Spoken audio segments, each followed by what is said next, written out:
এই ফোনটার ডিজাইনটাই বলে দিচ্ছে ফোনটা দেখতে কতটা সুন্দর।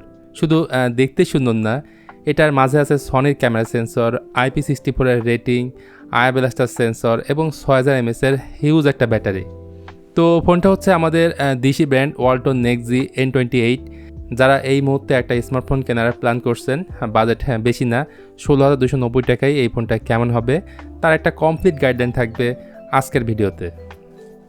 শুরুতে এটার আনবক্সিং করলে ফোনের বক্সে পাবেন একটা সিম এডাপ্টার পিন, ট্রান্সপারেন্ট ব্যাক কভার, 18 ওয়াটের চার্জিং অ্যাডাপ্টার এবং চার্জিং কেবল। ডিজাইন দেখে বোঝা যায় এটা স্যামসাংয়ের ফোন থেকে আর কি ইন্সপায়ার।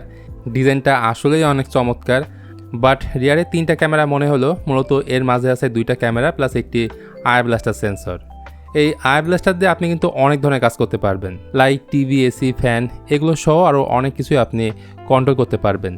প্রয়োজনীয় পোর্টস অ্যান্ড বাটনসের সব কিছুই দেখছি, তবে সেকেন্ডারি নয়েজ ক্যান্সেলেশন মাইকটা নেই, যদিও ডুয়েল স্পিকারটা এখানে আছে। সাথে 2টা সিম কার্ড প্লাস একটি মাইক্রো SD কার্ড আপনারা ইউজ করতে পারবেন 1 TB পর্যন্ত। তাছাড়া মাল্টিপল কালার অপশন থাকায় যার যে কালারটা পছন্দ সেই কালারটা নিতে পারবেন। ফোনটিতে IP64 এর ডাস্ট অ্যান্ড ওয়াটার রেটিং আছে, এর ফলে ধুলাবালি প্লাস হালকা পাতলা পানি লাগলে খুব একটা সমস্যা হবে না। আর ফোনটার ওজন হচ্ছে 190 গ্রাম এবং থিকনেস হচ্ছে 8.37 মিলিমিটার। চলেন এবার এই ফোনটার ক্যামেরা নিয়ে কথা বলি। ইয়ারে 3টা ক্যামেরা মনে হলো, রয়েছে 2টা ক্যামেরা, বাকিটা হচ্ছে একটা আই ব্লাস্টার সেন্সর, উপরেরটা হচ্ছে 50 মেগাপিক্সেলের একটা প্রাইমারি ক্যামেরা। এখানে সনি IMX855 এই সেন্সরটা ইউজ করা হয়েছে। তার নিচেরটা হচ্ছে 0.08 মিলিমিটারের একটা অক্সিলারি সেন্সর। আর ফ্রন্টে আছে 8 মেগাপিক্সেলের সেলফি ক্যামেরা। যেহেতু এবার এই ফোনে সনি সেন্সর ব্যবহার করা হয়েছে এবং সেন্সরের সাইজ বড় হওয়াতে ছবির কোয়ালিটি অবশ্যই ভালো পাবেন। বিশেষ করে দিনের আলোতে ছবি তুললে ডিটেল ভালো পাওয়া যায়। লো লাইটে ছবির কোয়ালিটি আমি খারাপ বলবো না। আর যারা পোর্ট্রেট মোড দিয়ে নর্মালি ছবি তোলেন তাদেরকে ওয়ালটন এবার হতাশ করছে না। ভিডিও রেকর্ড করা যায় সর্বোচ্চ 2K 30 FPS এটার রিয়ার ক্যামেরা দিয়ে। ফ্রন্ট ক্যামেরা দিয়ে করা যাবে ফুল HD 30 FPS, তবে স্টেবিলিটির ঘাটতি পাবেন, যেটা এই বাজেটের ম্যাক্সিমাম ফোনেই থাকে। এই ফোনটায় বয়স হিসেবে রয়েছে মিডিয়াটেকের হেলিও G81। একটা ভেরিয়েন্টে ফোনটা পাওয়া যাবে। 4GB হচ্ছে ফিজিক্যাল র্যাম প্লাস 4GB হচ্ছে র্যাপিড মেমোরি, মানে এই দুটার সমন্বয় হচ্ছে 8GB র্যাম। বাকি স্টোরেজ হিসেবে আছে 128GB এবং স্টোরেজ টাইপ হিসেবে থাকছে eMMC 5.1। এই ফোন দিয়ে PUBG, কল অফ ডিউটি খেলা যাবে, বাট এটা কিন্তু মোটেও গেমিং সেন্ট্রিক কোনো ডিভাইস না। এমনকি এটার মধ্যে জাইরোস্কোপ সেন্সরটাও দেওয়া হয়নি। বেসিক গেমগুলো ভালো মতোই আপনারা খেলতে পারবেন। বেসিক গেম বলতে subway surfer, temple run, foot Ninja এই টাইপের।